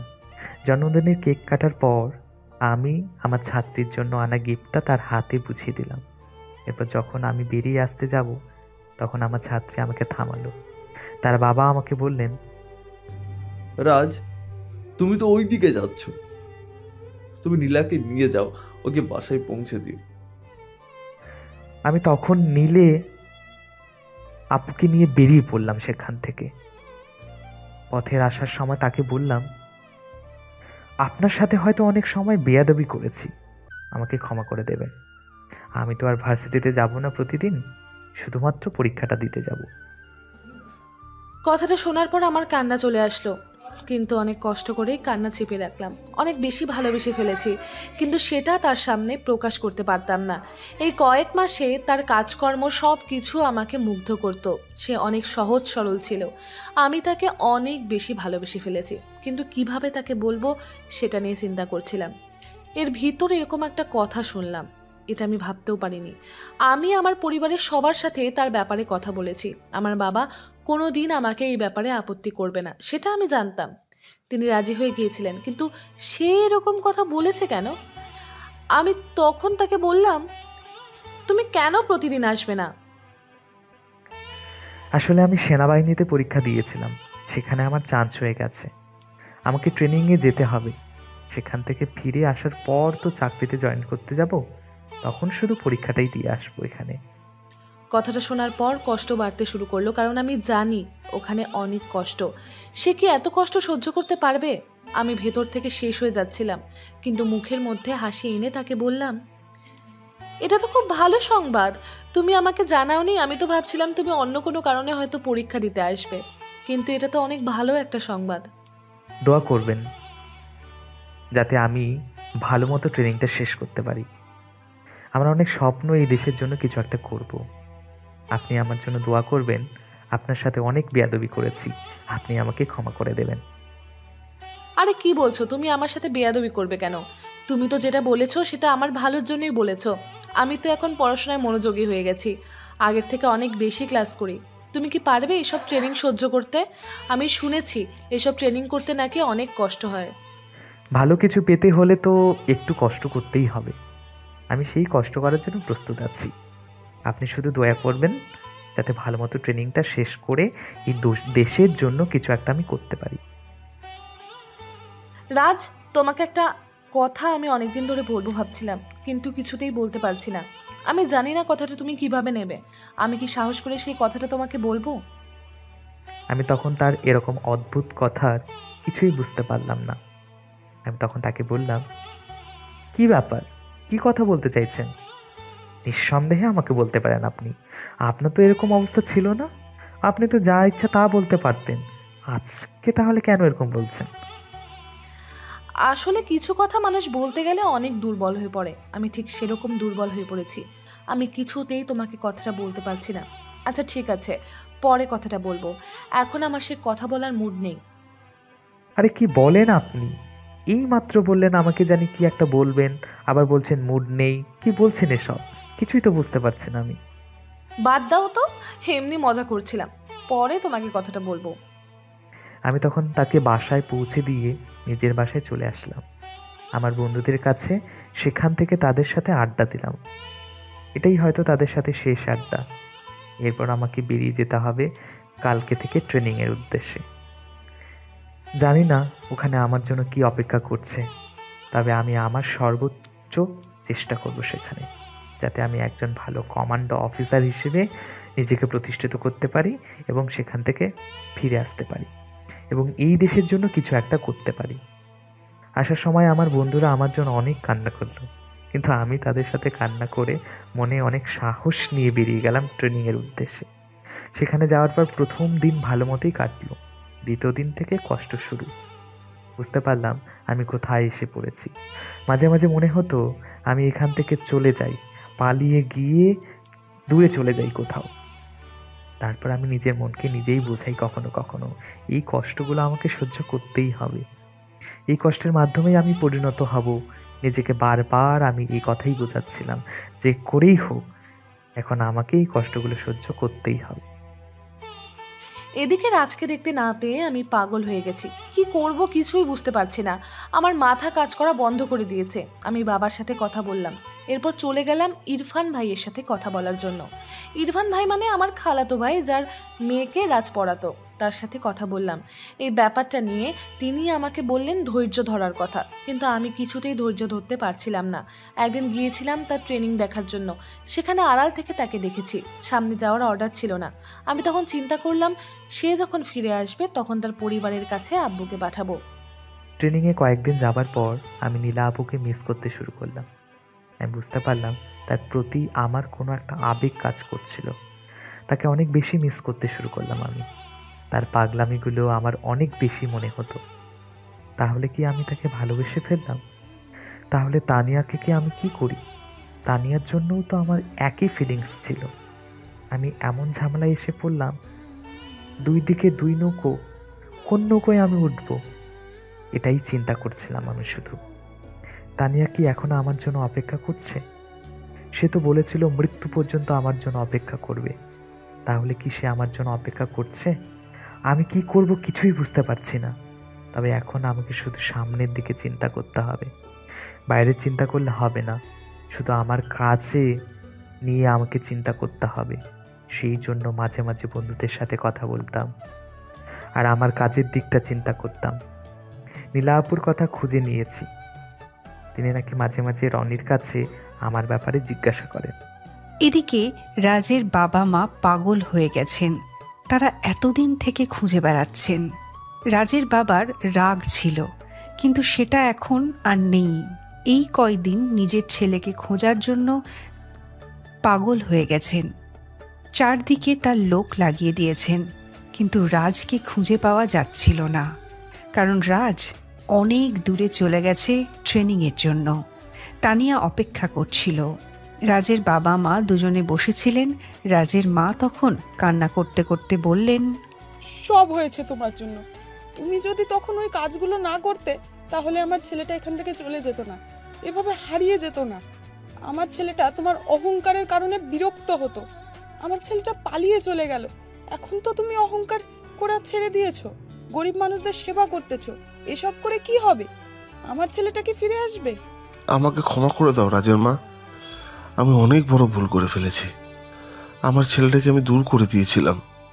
আমি বুঝতে পেরেছি এখন গরিব মানুষকে অপমান করে তাদের অত্যাচার করে কোনো আনন্দ নেই। তখন হয়তো আমার অহংকার ছিল, কিন্তু এখন আমার কোনো অহংকার নেই। আমি আমার ছেলেটাকে ফিরে পেতে চাই। আমার ছেলেটাকে আমি খুঁজে পাই ওদের সেবার মধ্যে, সেই জন্য আমি গরিব মানুষদের সেবা করি। রাজের মা তখন রাজের বাবাকে জড়িয়ে ধরলেন, এরপর কান্না করতে শুরু করলেন। রাজের বাবা তখন তাকে সান্ত্বনা দিয়ে বললেন, তুমি কোনো চিন্তা করো না, আমি চারিদিকে লোক লাগিয়ে দিয়েছি। ও যদি এই দেশে থাকে তাহলে ও তাকে খুঁজে বের করবই। তুমি এই ব্যাপারে নিশ্চিন্ত থাকতে পারো। তুমি যে করেই হোক আমার ছেলেটাকে আমার কাছে এনে দাও। আমি আমার ছেলেটাকে ছাড়া থাকতে পারবো না। তুমি যাই করো না কেন, যত তাড়াতাড়ি সম্ভব আমার ছেলেটাকে আমার কাছে এনে দাও।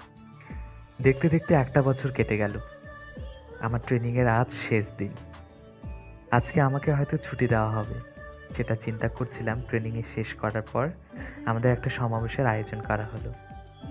সেখানে আমাকে ব্যাচ পরিয়ে দেওয়া হলো। সম্মানের সেই পোশাক আমার গায়ে জড়ালাম আমি। আমার কতটা আনন্দ হচ্ছিল সেটা বলে বোঝাতে পারবো না।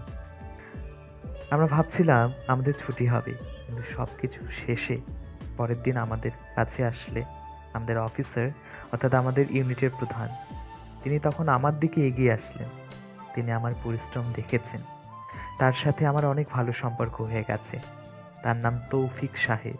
তিনি তখন আমাকে বললেন, রাজ, আমরা ভেবেছিলাম তোমাদের সবাইকে আজকে ছুটি দিয়ে দেব, কিন্তু আমাদের দেশের সেবার জন্য আমরা সবসময় সচেষ্ট থাকব সেই শপথ করেছিলাম। সেই জন্য তোমাদের আজকে ছুটি দিতে পারছি না। তোমরা সঠিকভাবে প্রস্তুতি নাও। এখন আমাদের একটা মিশনে নামতে হবে। রাজ, আমি জানি একটু কষ্ট হবে তোমাদের। স্যার, এতে আপনাদের মন খারাপ করার কিছু নেই। আমরা প্রস্তুত আছি। জীবনের প্রথম কোনো মিশনে আমাদের যাত্রা। আমরা আমাদের জীবন দিয়ে কাজ করব। আপনি কোনো চিন্তা করবেন না স্যার। আসলে একটা সন্ত্রাসী আরিফ, সে সীমান্তবর্তী এলাকায় প্রতিদান দিন চোরা চালান করে যাচ্ছে। কেউ তার ব্যাপারে কিছু জানতে পারছে না।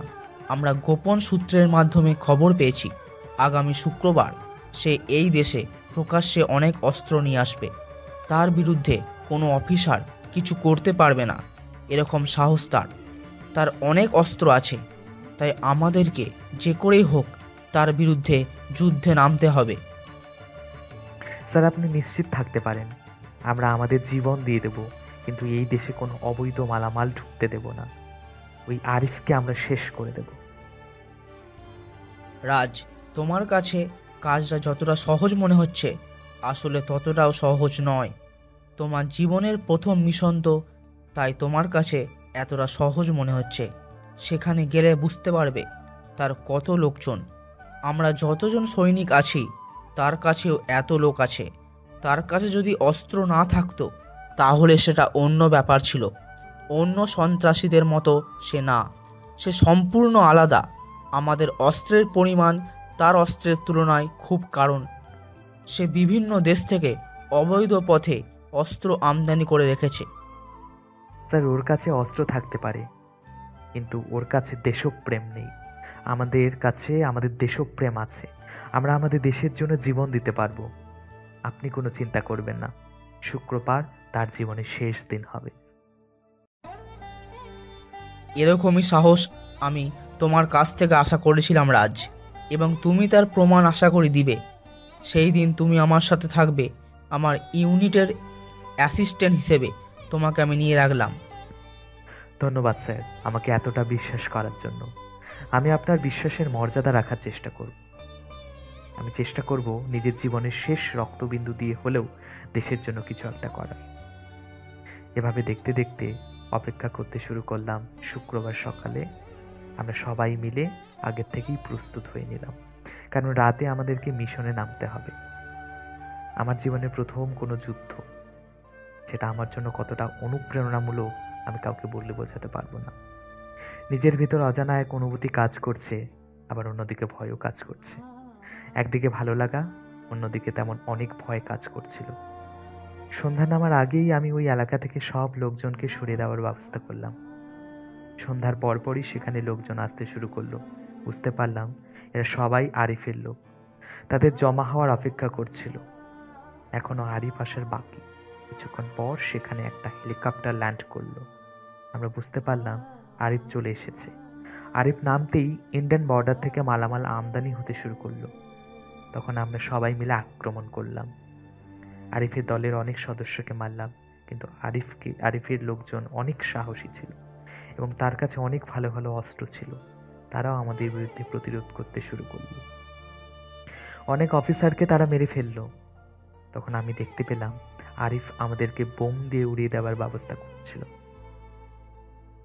সে যখন রেডি হচ্ছিল তখন আমি তার পিছনে চলে গেলাম, গিয়ে তার মাথায় বন্দুক ধরে বললাম, তোর এত বড় সাহস, তুই এই দেশের সাথে বেইমানি করছিস? তোকে আজকে মরতে হবে। আজকে তোকে আমার হাত থেকে কেউ বাঁচাতে পারবে না। তুই আমাকে মারবি অফিসার? তোর কত অফিসার আমার পায়ের নিচে পিষে মারা গেছে, আর তুই আমাকে মারবি? আজকের পর থেকে এই বড় বড় কথাটা বন্ধ হয়ে যাবে। তোকে কে এত বড় সাহস দিল যে তুই দেশের ভিতরে অস্ত্র আমদানি করিস? তোর কারণে কত সন্ত্রাসী মানুষকে তুই কষ্ট দিয়েছিস, সেটা কি তুই জানিস? এই অফিসার, আমার সামনে এত বড় বড় কথা বলবি না। আমার কাছে তোর মতো অফিসার পিঁপড়ার মতো। তুই আমার পায়ের নিচে পিষে মারা যাবি। তুই কোনো চিন্তা করবি না। তুই একবার পিছনের দিকে তাকিয়ে দেখ, তোর সাথে কত লোক দাঁড়িয়ে আছে। এদের এক একটা গুলিতে তুই ধুলোয় মিশে যাবি। তুই কি বেঁচে যাবি চিন্তা করেছিস? তোকে মরতে হবে। আরিফ যাকে টার্গেট করে তাকে মরতে হয়, তুইও বাঁচতে পারবি না। বলে একটা লোক আমার পায়ে গুলি করে দিল। আমি তবুও আরিফকে ছাড়লাম না। আরিফের হাতে গুলি করে দিলাম। আরিফ মাটিতে পড়ে বসলো। তখন কয়েকজন সেনা অফিসার দৌড়ে আসলো এবং তাদেরকে গুলি করতে শুরু করলো। এর ভেতরে আমার দ্বিতীয় পায়ে আবার গুলি করা হলো। আমি এবার আর দাঁড়িয়ে থাকতে পারলাম না, মাটিতেই শুয়ে পড়লাম। এরপর আর কিছু মনে নেই আমার। যখন জ্ঞান ফিরল তখন দেখতে পেলাম বাংলাদেশ সেনাবাহিনীর প্রধান আমার দিকে তাকিয়ে আছেন। আমি তখন তাকে দেখে ওঠার চেষ্টা করলাম। তখন তিনি আমাকে বললেন, আরে রাজ, উঠে বসার কোনো দরকার নেই, তুমি শুয়ে থাকো, কোনো সমস্যা নেই। তবে তুমি যেই সাহসিকতার স্বাক্ষর রেখেছ সেটা অতুলনীয়। তোমার মতো অফিসারেরই আমাদের দেশে প্রয়োজন। তোমাকে অসংখ্য ধন্যবাদ এই কাজটি করার জন্য। জীবনের প্রথম যুদ্ধে কেউ এরকম সাহসিকতা কোনোদিনও দেখিয়েছে কিনা সেটা আমি জানি না। দোয়া করবেন স্যার, যেন এভাবেই নিজের দেশের জন্য জীবনটা দিয়ে দিতে পারি। আমি আমার দেশের জন্য যদি জীবনটা দিয়ে দিতে পারি, এর থেকে বড় সার্থকতা আর কোনো কিছুতেই নেই। ওকে রাজ, তাহলে তোমাকে ছুটি দেওয়ার কথা ছিল।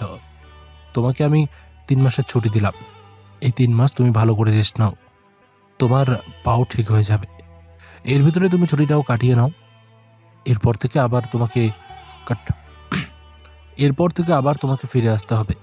এই দেশের জন্য লড়াই করতে হবে। তোমাদের মতো অফিসার আমাদের এখন বড্ড প্রয়োজন। আমি তখন অনেক বেশি খুশি হয়ে গেলাম। আমার বন্ধুরা তখন আমাকে নিয়ে আসলো তাদের বাসায়। বাসায় এসে থাকতে শুরু করলাম। 1 সপ্তাহ পর মোটামুটি হাঁটতে পারছিলাম। আমাদের ভার্সিটির সমাবেশে সবাই আসবে, সেখানে যেতে হবে, সবার সাথে দেখা হবে, সেজন্য আমিও ভাবলাম সেখানে যাব। অনেকদিন নীলা আপুর সাথে দেখা হয় না, তিনি কেমন আছেন সেটা জানার জন্য অনেক বেশি ইচ্ছে করছে। সেই জন্য পরের দিন চলে গেলাম সেখানে। কিন্তু সেখানে যাওয়ার পর নীলা আপুকে দেখে আমি অবাক হয়ে গেলাম। তিনি শাড়ি পরে এসেছেন, অনেক বেশি সুন্দর লাগছে। তিনি আমাকে দেখার পর দৌড়ে এসে আমাকে জড়িয়ে ধরে কান্না করে দিলেন। আমি তখন আর তার এরকম অবস্থা দেখে অনেক বেশি অবাক হয়ে গেলাম। এভাবে আমাকে জড়িয়ে ধরে কান্না করছে কেন? কুত্তা, তুই কেন এরকম করলি আমার সাথে? আমাকে পাগল করে দিয়ে তুই আমার থেকে দূরে চলে গেলি। আমি এতদিন ঘুমাতে পারিনি, প্রতিদিন তোকে নিয়ে চিন্তা করতাম, তোর জন্য কান্না করতাম। আমি তখন তার এরকম কথা শুনে আশ্চর্যের চরম পর্যায়ে পৌঁছে গেলাম। তার মানে কি সেও আমাকে নিয়ে এরকম ফিল করে যেরকম আমি তাকে নিয়ে ফিল করি? আমি তখন তাকে বললাম, কেন আমাকে নিয়ে চিন্তা করবেন কেন আপনি? রাজ, আমি তোকে ভালোবাসি, তোকে ছাড়া আমি বাঁচতে পারবো না। তোকে আমার চাই, তোকে আমি আমার কাছে পেতে চাই। আমার থেকে তোকে আর কেউ কেড়ে নিতে পারবে না, কেউ না। আপনি কি বলছেন? আপনার মাথা ঠিক আছে তো? হ্যাঁ, আমার সম্পূর্ণ মাথা ঠিক আছে। আমি তোকে ভালোবাসি, আর আমার বাবাও রাজি আছেন। আমরা তো পরিবারের সাথে কথা বলতে চাই। আমি তখন তাকে বললাম, এসব চিন্তা করে কোনো লাভ নেই। আমি সেখান থেকে খুশি মনে চলে আসলাম। তার সাথে পরে এই ব্যাপারে কথা বলা যাবে। আমি তাকে কষ্ট দিতে চাই না, কিন্তু মানুষটার সমাবেশ শুরু হতেই আমি আশ্চর্য হয়ে গেলাম, কারণ বাবা সেখানে অতিথি হিসেবে এসেছেন। বাবা আমাকে দেখে ফেলেছে। আমি এখন কোথায় পালাবো? অজানা এক টেনশন শুরু হলো। বাবা যখন বক্তব্য দিতে শুরু করলো তখন হঠাৎ করে আমাকে ডাকলেন। আমি এখন না গিয়ে থাকবো কি করে? আমি সেখানে গেলাম। বাবার তখন আমাকে জড়িয়ে ধরে বললেন, আজ আমার এত সম্মান, এত কিছু, কিন্তু এর আগে আমি একটা খারাপ মানুষ ছিলাম।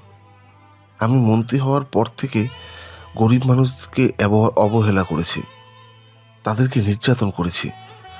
আমি আমার চোখ খুলে দিয়েছে। আমার ছেলে আমার এসব অন্যায় সহ্য করতে না পেরে বাড়ি থেকে পালিয়ে চলে এসেছিল। এরপর থেকে আমি অহংকার বাদ দিয়ে দিই এবং গরিব মানুষদের সহযোগিতা করতে শুরু করি। আজকে আমার এই অবস্থান সবকিছু আমার ছেলের জন্য।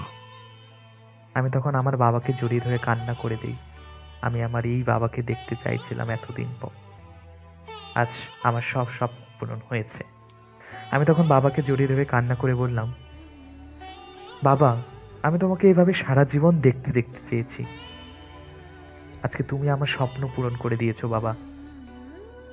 এরপর আমি সিদ্ধান্ত নিলাম আজকে বাসায় ফিরে যাব। আম্মুকে দেখতে অনেক বেশি ইচ্ছে করছে।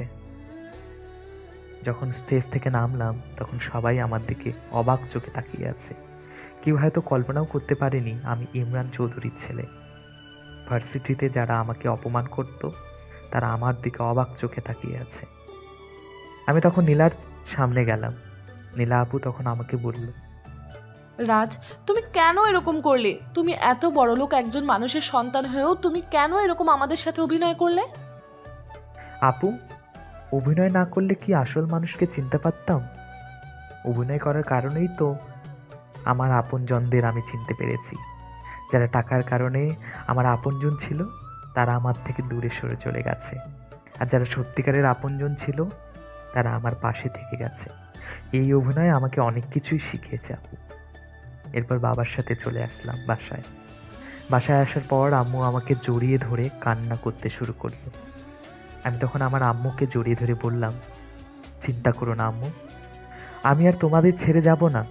তুমি জানো না তোমার ছেলে এখন কি হয়ে গেছে? তোমার ছেলে একজন সেনাবাহিনীর সদস্য এখন। তোমার ছেলে একজন কমান্ডার অফিসার। বাবা, এসবের কোনো কিছুর প্রয়োজন নেই।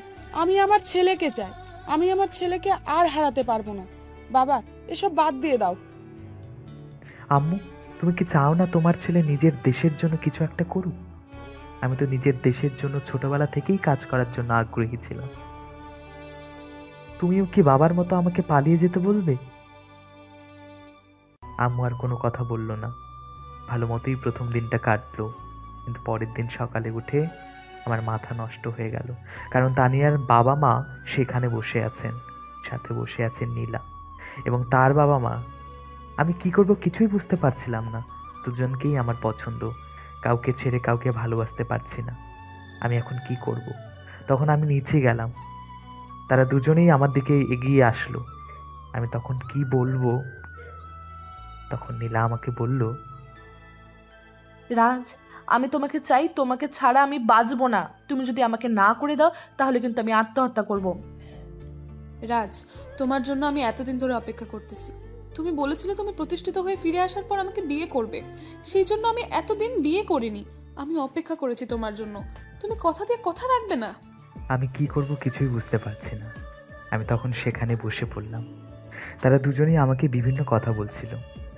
আমি তখন বললাম, আমি এখন বিয়ে নিয়ে চিন্তা করছি না, আমার এখন অনেক কাজ বাকি আছে। এখন আমি সেনাবাহিনীতে যোগ দিয়েছি, তাই নিজের দেশের জন্য আমি কিছু করতে চাই। তাই তোমাদের কাউকে আমি বিয়ে করতে পারবো না। আমি কথাটা শুধু সেখান থেকে বাঁচার জন্য বললাম, কারণ তাদের দুজনের কাউকেই আমি কষ্ট দিতে পারবো না। তারাও সেটা হয়তো বুঝতে পারলো। তারা তখন তাদের মা বাবার সাথে কথা বলল। আমি রুমে গেলাম। একটু পর বাবা আমাকে ডেকে নিয়ে গিয়ে বলল, রাজ, আমার সিদ্ধান্ত নিয়েছি, তোমার বিয়ে দেব, এবং সেটা এখনই, একটু পরেই কাজে চলে আসবে।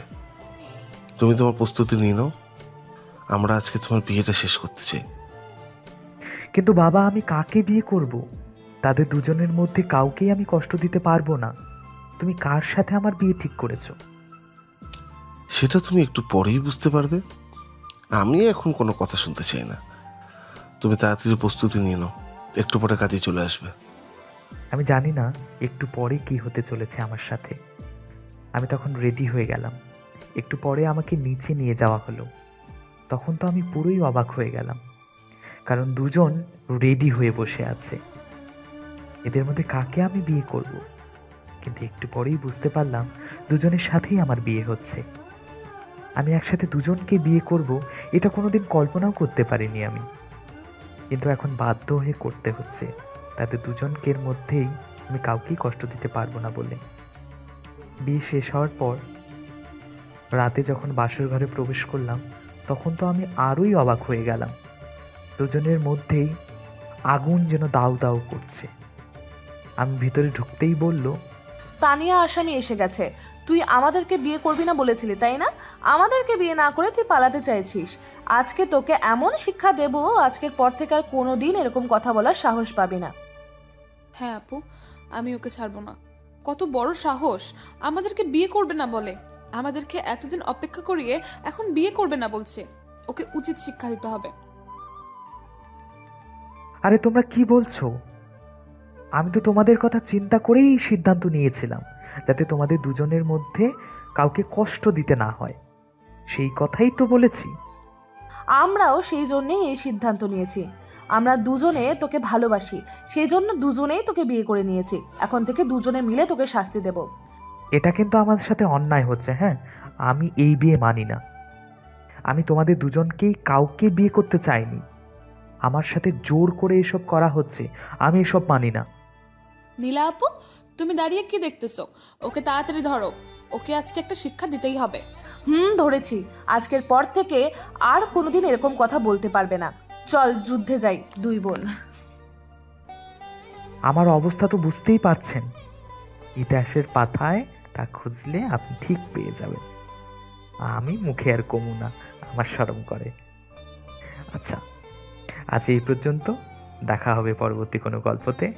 সেই পর্যন্ত সবাই ভালো থাকবেন, সুস্থ থাকবেন।